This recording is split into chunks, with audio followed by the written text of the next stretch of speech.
What's up, everybody? It's the Common Sense Investor coming at you with another video. This video, people, I just sat through a 36-minute lie fest, is the only way I can describe it. That Aron gave a speech in front of an audience of Creed 3 for 36 minutes. Now, I knew when I seen that, how long it was, I said, oh, this is going to be good. Because the longer people talk, the more they reveal. And man, the shit that this man said out of his mouth, if you voted yes, you need to be kicked in the head by a horse. Simple as that. I want you to listen to the very first thing he says concerning synthetics, FTDs, and market manipulation. In the first minute, I was floored. Listen to this shit. Guys, don't believe everything you read on Twitter. Yes, it's true that we have a lot of short sellers who have sold our shares short. But all the stuff that you read about market manipulation and failed delivers and all this other stuff, and the billions of synthetic shares out there, that's not our problem. So you can see from the very first minute of this interview, I'm laid out. I'm like, what the fuck did he just say? That you can't believe what you hear on Twitter, which of course you can't, but you can believe the DD they put on Twitter.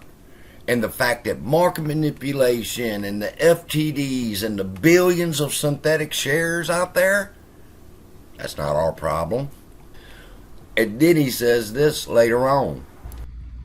Our problem is one thing and one thing only. I want to take you back in time. Back in 2019, none of us had ever heard the word COVID-19. And AMC was the largest movie theater chain in the world. Still is, by the way. But the movie industry was a lot bigger in 2019. The basic size of our industry is measured in what's called the domestic box office. That's all theaters, all brands, all companies, all across the United States and Canada, the domestic box office. For 5 years in a row, from 2015 to 2019, the domestic box office was not less than $11 billion. 11 billion plus. Some years 11.1, some years 11.9, some years 11.4, always over 11 billion. COVID comes in 2020. And in the span of a week, we had to shut all of our theaters, every single one. 1,000 theaters in more than a dozen countries. And that year, 2020, do you know what the domestic box, and our theaters were shut, by the way, on March 16. They didn't really open up again until Labor Day, and that was just some of the theaters. The theaters in New York and California didn't open up until early in 2021. You know what the domestic box office was in 2020? Remember, so, that's not good. This flickering power, this has been going on all night. It's the snow outside. Yeah, we don't need that. But from what I've been told, it like only flickers for like 1 to 10 seconds, and then it comes back on. It's a problem if we're in the middle of a movie, but we're not yet in the middle of the movie, so there we go. We'll see what happens when the movie starts. Anyway, the box office was over 11 billion in 2019. It was $2.2 billion in 2020. It was down 82%. And if you're a big company, and AMC's a big company, like we're not the biggest, we're not like General Motors, like in Detroit, or Ford. We're a pretty big company. Biggest movie company. And you know, when you lose 80% of your revenues in a week, big companies weren't designed for that.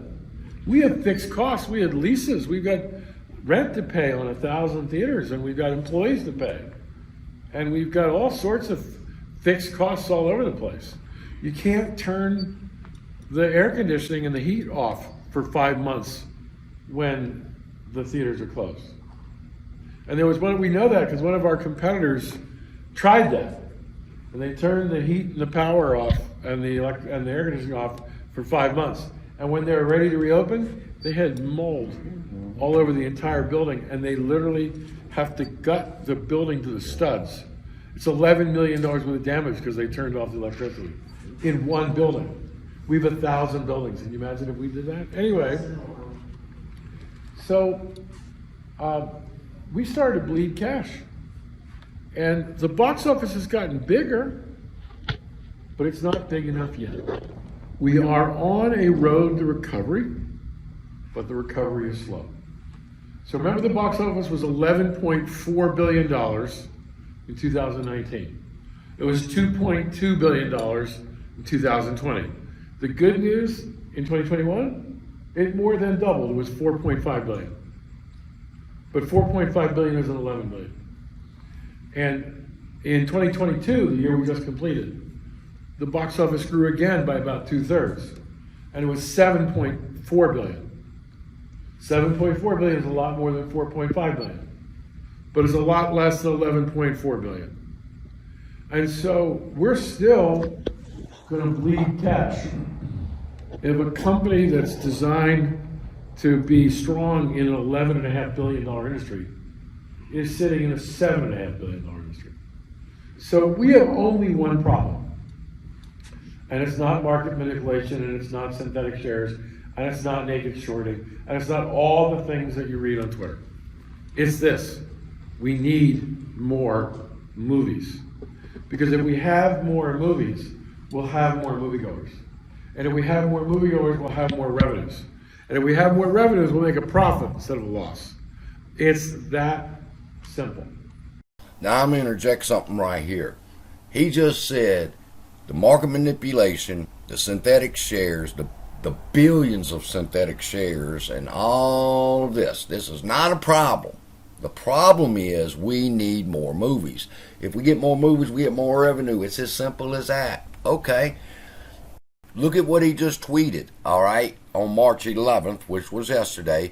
A tidal wave of new fun and big movies will open in March and April, starting with Scream 6 this weekend, then Shazam! Fury of the Gods, John Wick Chapter 4, and Dungeons and Dragons. And that is just March releases. So many April movies, it's like the good old days pre-pandemic.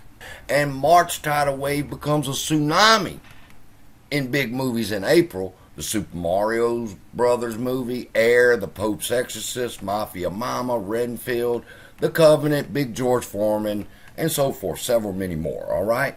So, movies, as of this month and next month, we have a shitload of movies coming out, and he's talking about how great they're going to do. Let's continue listening. And fortunately, it looks like finally we're going to get some movies in 2023. And that's why when I looked at that trailer package, I don't know, you were seeing like actors and special effects. I was seeing dollar signs all across the screens. And like I'm thinking, how many people are going to go see that Indiana Jones movie? Everybody. Fast and Furious. And I don't know how many people are going to go see the Michael Jordan movie called Air. Yeah. But everybody should. That's the best trailer I've seen in years. Yep. That movie is going to be phenomenal. Just phenomenal. And that's one of the reasons why I'm so encouraged. Because we're going to have movies again in 2023. Here's what happened, and it started about a year ago. In December of 21, when the movie Spider-Man No Way Home came out from Sony. It was the 7th biggest, highest grossing movie of all time in the 110-year history of cinema. 7th biggest. And it was followed a couple of months later by other movies that were big. Then came Memorial Day weekend. God bless Tom Cruise. I have seen Top Gun Maverick 5 times, literally 5 times. And the 5th time was on an airplane going out to Los Angeles last week. It's much better on the big screen, by the way, much. But it's still pretty good on the airplane screen. And the reason I watched it, I was going out to LA to attend a dinner where Tom Cruise was getting a Lifetime Achievement Award for his entire career. And I thought, you know, it'd be poetic if I'm going to the event where Tom Cruise is being feted for his incredible career, which the biggest movie he's ever done in his career is Top Gun Maverick. I should watch Top Gun Maverick again. It's the 5th time. I knew every word. I knew every plot twist. I loved the movie again. That movie grossed $1.5 billion in movie theaters. And what that taught Hollywood studios is you can make a lot of money if you release movies in movie theaters. $1.5 billion, that's a lot of money. Mm-hmm. And up until that point, every major studio except for Sony, well, and Lionsgate, no, even Lionsgate, because they've got stars. Every major studio was experimenting with their streaming service. Disney Plus and HBO Max and Peacock and Paramount Plus and on and on and on. Stars with Lionsgate. And the conventional wisdom at the end of 2021 and early in 22 was that, and all you had to do was pick up a newspaper or magazine. By the way, they still have newspapers. You just don't actually see them on paper. They're in digital versions, digital copy. And like all these 25-year-old journalists saying, what's a movie theater? Like that's an anachronism. Everybody wants to watch a movie on their phone and their tablet and their home TV. No, they don't. And you know why we know that? Because you all were imprisoned in your houses for like a year during COVID. And like, I bet you have a nice house. And if you don't have a nice house, I bet you got a nice apartment. And I bet you wanted to get out of it, right? People have been going to movie theaters for more than 100 years. It's a big thing that people like to do. Mm-hmm. It's the second most popular out-of-home experience in the United States, second only to going out to eat at a restaurant. You want to know how big the movie theater industry is? In 2019, the year before the pandemic, movie theater industry sold 1 billion tickets. You want to know how many tickets 1 billion tickets is? You got some real professional sports teams in this town. So let's start with the NFL. Take every team in the NFL, every game, all season long, the entire home attendance of every game in the NFL all season long. Add to that the entire attendance of every Major League Baseball team. Every team, all season long, 162 game season. Every one of those games, every one of those cities, every one of those stadiums, all year long. Add to it the NBA, add to it the NHL, add to it Major League Soccer, add up all those tickets.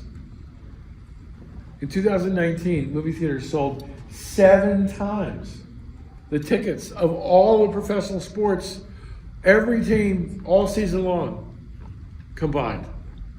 It's a big deal, movie theaters.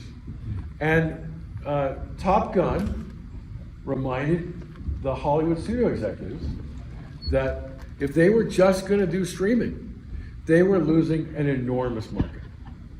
Movie theaters gross worldwide, not just the US and Canada, but worldwide, movie theaters in 2019 grossed $43 billion. More than half of that goes to the studios. So call it that studios take on that, is call it $25 billion. You really think it's a smart idea to light a match at $25 billion? And guess what? The studios discovered theaters again. Let me interrupt again right here. You'll see right here on my YouTube channel, I've got AMC Third Quarter Project Popcorn, the battle to save AMC theaters. Watch this little short clip of my video. It's only going to be a couple seconds.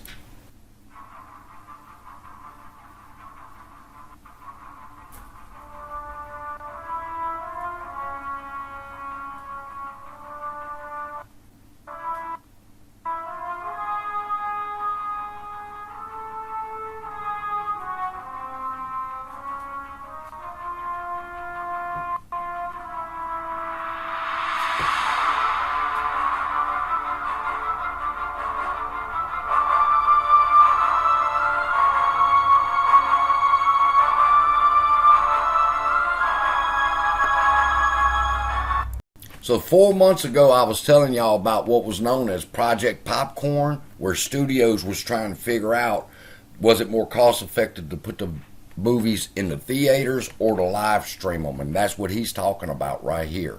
All right, let's keep listening. So Top Gun Maverick was a huge hit. Right after that was Jurassic World Dominion and the Minions movie, and on and on and on. And it'll take you through every title. Black Panther, Wakanda in November. But then comes Christmas, December 16th. God bless James Cameron. James Cameron gave us Avatar: The Way of Water, the sequel to the 2009 Avatar movie. A 13-year wait for the sequel to Avatar. Come on in, welcome.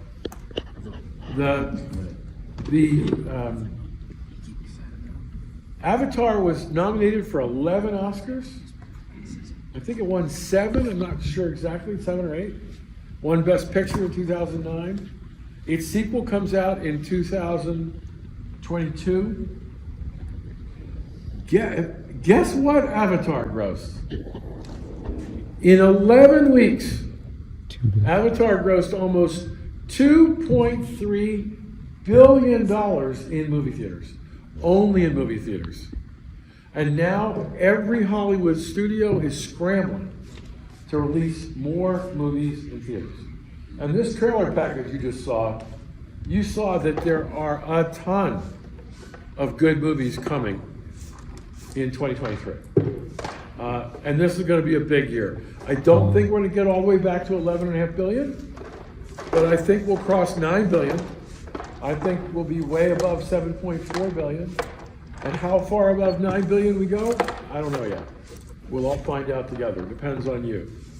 But last year, meaning 2022, there were 18 movies that were released that grossed $100 million or more. Mm-hmm. We believe that in 2023, based on the titles that are coming and what similar movies do and have done, we think that there will be somewhere between 30 and 35 movies this year that gross more than $100 million. Things are really looking up. We are on a path to recovery. And I believe that our revenues will be bigger in 2022 and 2023 than in 2022. I think our profits will be more significant in 23 than in 2022. And for those of you who are hanging with us for the long haul, you can see recovery coming. And let me just demonstrate how things can change in just a year. The basic lifeblood of a company is its EBITDA, earnings before interest, taxes, depreciation, and amortization. That's the cash that the company generates before interest payments. And even in 22, even with the box office only at $7.4 billion, which is terrible, by the way, 35% below 2019. Our EBITDA was up compared to 2021 by $338 million in 1 year. A $338 million rise in our profitability or our cash generation in 1 year. Now, that's the good news. The bad news is it went from negative $300 million to just like peanuts. Our EBITDA was like $46 million in 2022. This company cannot survive if its EBITDA is only $46 million. But if our revenues are more, our industry-wide, are $1.5 billion or more higher than it was in 2022, we're going to have some healthy EBITDA. Not enough, but healthy. You can see recovery coming. So that's the good news, because for those of you who've been with us for 3 months, 6 months, a year, 2 years, January 21, the fight of 801, whenever you came in. By the way, 801 was nothing. 3 weeks before 801, AMC stock was trading at $1.91 a share. 3 weeks earlier, $1.91. That's where I start the measuring stick. And some of you have hung with us for a very long time. What will determine whether we succeed or fail is whether this recovery really happens. And at the end of the day, how the company performs and is it profitable, that will dwarf all the other issues. If this company is still losing $300 million of EBITDA or only making $40 million of EBITDA, those short sellers aren't going away. But if this company goes from negative, I think it was 300 to 3 something, I could do the math. Maybe it was 295 or something. But anyway, let's call it negative 300. If this company could go from negative 300 to positive 45 to positive 300 to 400 to positive 700 to 800 to more than that, if this company can do that, those short sellers are going to have to cover. They're betting against the company succeeding. And the rest of the stuff that you hear on Twitter is just noise.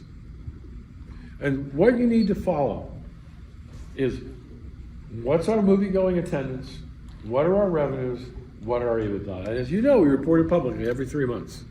So you can see for yourselves how we're doing.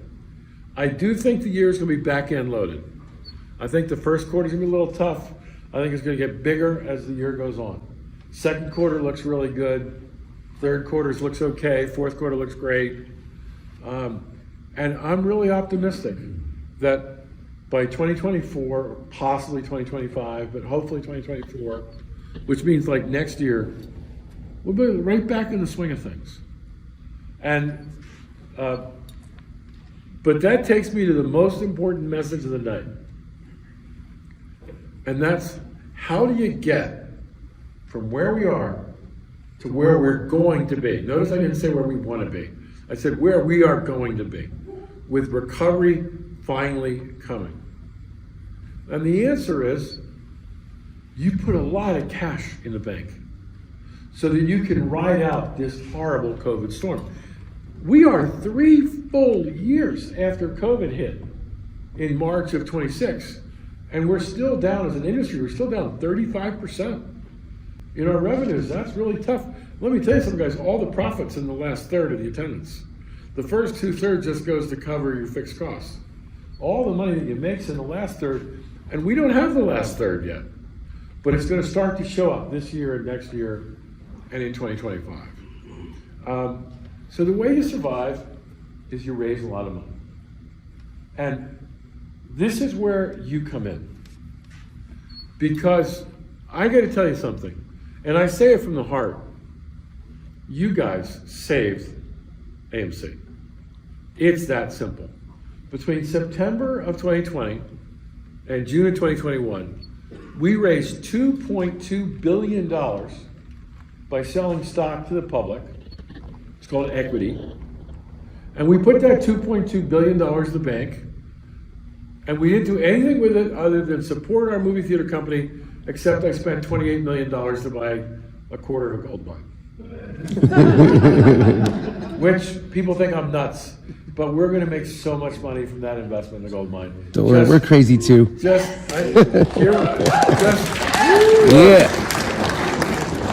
I so fundamentally believe we will quadruple our investment in that gold mine. It's going to take 2 to 4 years to do it. But I've said publicly, he who laughs last, laughs best. And there's going to be a lot of crow eating coming 2, 3, 4 years from now. And I'm not going to be the one who's eating a damn crow, let me tell you. But anyway, but other than that, and by the way, when you have $2 billion, 28 million, it's like 1%, right? And it's a lot of gold, it's a lot of silver. But other than that $28 million, we put every penny into our movie theater business. And that's not totally true. I put $1 million into like creating home popcorn. And it's finally coming, by the way. Yes. And we just tweeted last week. This week. We tweeted this week. This week. I showed you the beautiful packaging. And I showed you like a little 7-Eleven. We're actually making microwave pouches. And on Tuesday, we announced that we're launching at 2,600 Walmart stores. Do you know what it's like to have a new product and get into 2,600 Walmart stores? That is so huge. And the reason why Walmart is not doing a little, 100 store test or 200 store test They know the brand. They know about you and your enthusiasm for our company. They saw our packaging and they tasted our popcorn. Stop. Let me put the brakes on the shit that he's trying to shovel to us, okay? He just lied to that whole audience. He just said that Walmart is not doing a product test because they know the enthusiasm of retail investors. They've tasted the popcorn. They like the packaging. So they're going all out in 2,600 stores.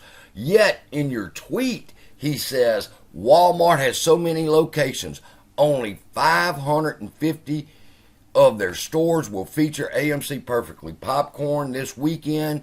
Will be in 5 times that many Walmart stores next month. That's called a forward-looking statement, okay?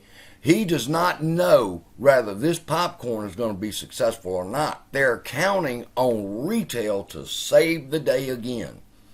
But he lied, and he told them people they were in all the Walmarts, and they're not. Let's keep going. And it's fabulous. And it's going to sell like hotcakes. Yep. No, it's going to sell like hot popcorn. It's going to sell like crazy. And I know that because once you're up there in a grocery store, by the way, we gave Walmart a 6-month exclusive, but after Walmart's exclusive runs out, we'll take it to a lot of other supermarket chains around the country. Hopefully 7-Eleven will carry us. When our popcorn is put right next up against all the others, like, they don't know anything about popcorn. Do you know how much popcorn we sell? Now get ready for this part, because like I shared with y'all in the beginning of the video, the more you talk, the more you reveal. All right, so you're hearing about how the movie industry is starting to pick back up.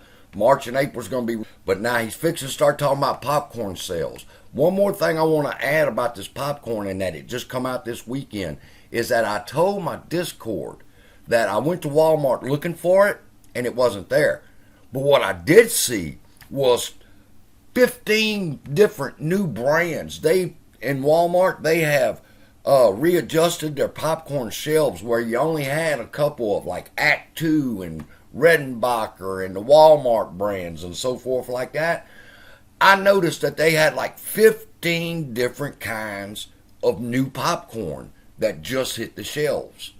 And I'm thinking to myself, where did all this fucking popcorn come from? And the answer is very simple.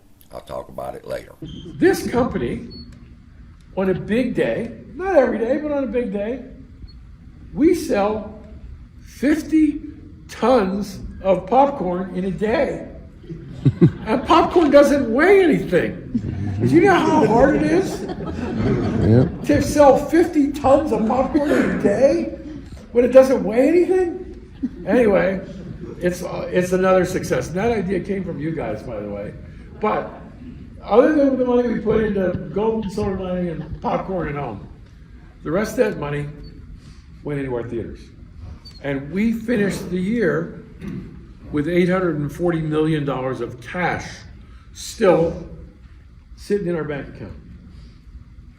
If we hadn't raised the money that we raised, if we didn't have $840 million of cash, we would have been toast. And you know how I can prove that? Because we're the largest movie theater company in the world, the second largest movie theater company in the world. We're AMC in the US, Odeon in Europe. They're Cineworld in Europe and Regal in the United States. You've probably heard of Regal Theaters. They filed for bankruptcy in early September of 2022. You know why? Because they ran out of cash. Mm-hmm. They had literally had like $4 or $5 million of cash. That's it. You can't run a big company on $4 or $5 million of cash. $4 or $5 million of cash lasts like an hour. And they're still, it's 6 months later, and they're still in bankruptcy court, still fighting between the company and the creditors and shutting theaters all over the place. The future is not bright for companies that file for Chapter 11, and they filed for Chapter 11 because they ran out of money. The same month that they ran out of money was September, to quarter end, so we announce everything every quarter, right? we announced that we had more than $900 million of cash in the same month that they ran out of cash. And I do not want to run out of cash, ever. That's why we raised the money the last time. I don't want to run out of cash in 2023. And I don't even want to run down our cash. I don't want to enter 2024 on fumes. I would have a lot of money in the bank. I'd love to have as much money in the bank at the beginning of 24 as we had at the beginning of 2023. And the only way we can do that is if we continue to sell stock in the market. So wait a minute, let me see if I got this shit straight. We had over $900 million in cash in September when the other ones claimed bankruptcy. We've had record-breaking box office hits from Top Gun 2, Avatar 2. We just broke records with Creed 3. We sell 50 tons of popcorn on a good day. What's a bad day? 2 tons? 3 tons? 5 tons of popcorn sales? Yet we're broke, and the only way that we can pull out of this is if he dilutes the stock again. Get the fuck out of here. Again, if you read Twitter, you keep on hearing about dilution. It's so wrong. Do you know when the first time we sold stock, not the first time we did a little bit. The first time we sold a lot of stock was January 21. We diluted a lot. We raised $400, a billion, now that I think. In the span of a week, we raised $1.3 billion of equity by selling what was then AMC shares. We diluted our stock by like 80% or something. You know what happened to our stock? It quintupled. At the same time, we diluted the shares. In May, we raised over $1 billion of equity in the month of May of 2021. At the same time that dilution was happening, you know what happened to our stock price? It went from 10 to 50. You know what happened in July of 21? We asked the shareholders to let us have more shares because we were out. And the shareholders were too split. There were still people talking about dilution. And so I pulled the shareholder vote. We were unable to get an affirmative vote, so we pulled the vote. We stopped dilution. You know what happened to our stock? It went from 50 to 10. You know what's going to happen when we issue more equity and more cash? I don't know. We're going to find out together. But past indicators suggest if you do it right, you're strengthening the company. And if you make the company stronger, you blow the short thesis to hell. And that's when shorts have to cover. So, in August of 2022, we created something called Apes, preferred stock. And by the way, APE stands for, and it trades on the New York Stock Exchange, as you all know, under the symbol APE. It stands for AMC Preferred Equity. That's all it stands for. Anything else is purely coincidental. Just pure coincidence. But guess what? So we created those apes in August, and we waited a month to start selling any, because we were afraid that if we started selling them right away, people would say, "Oh, we were selling equity, and that's why the share price moved whatever way it would move." Did you catch that? He just blamed retail for not selling Ape at the top.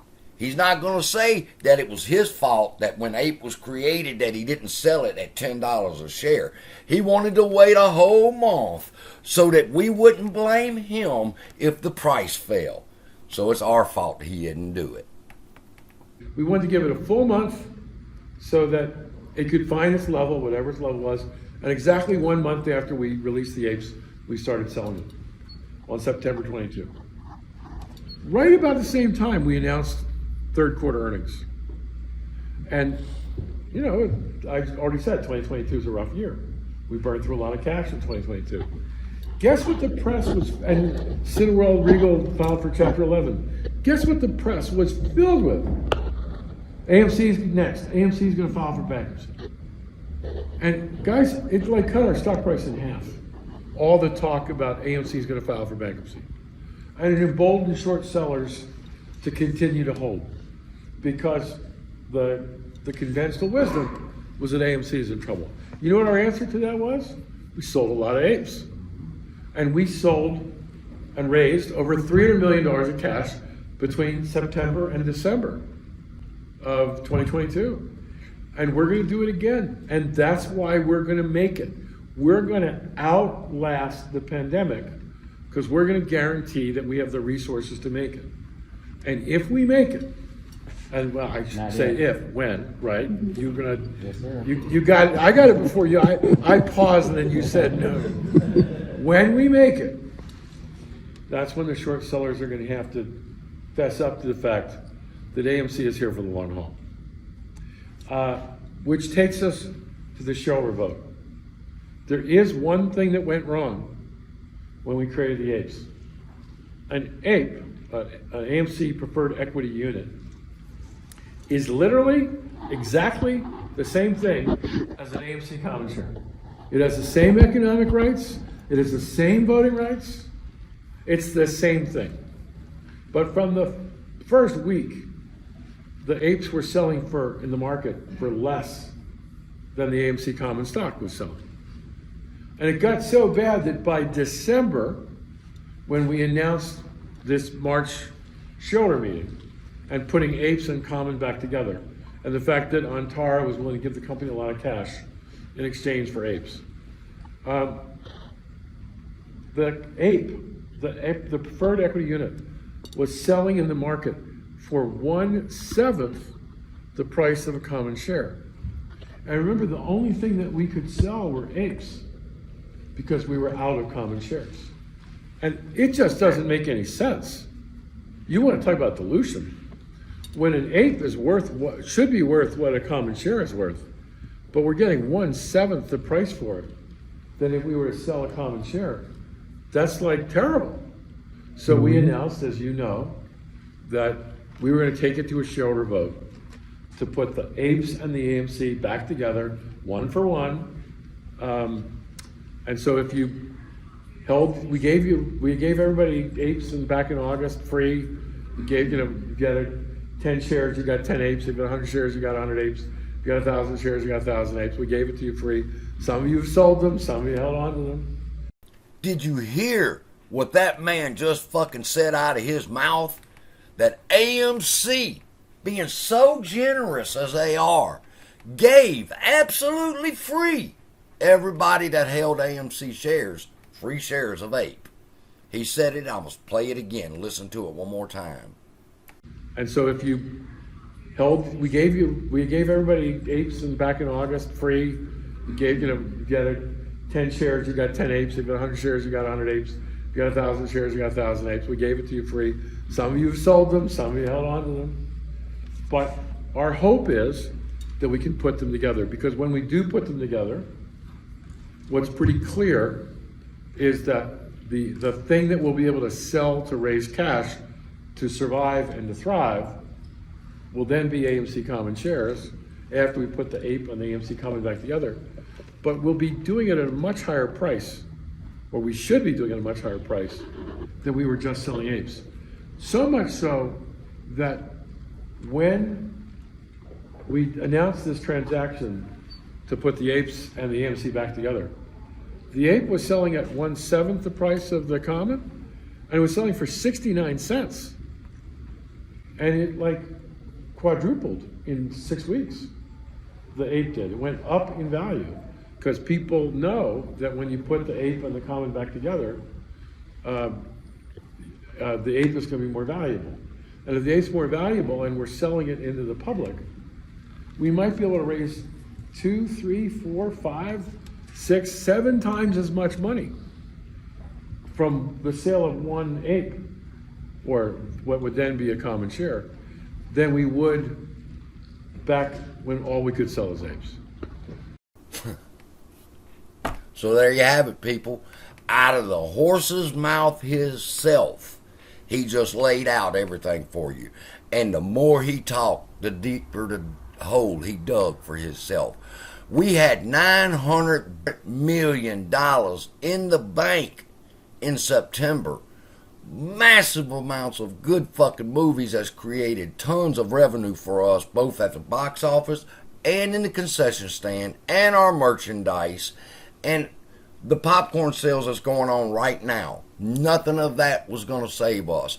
Only putting the apes that he gave us free didn't cost us nothing.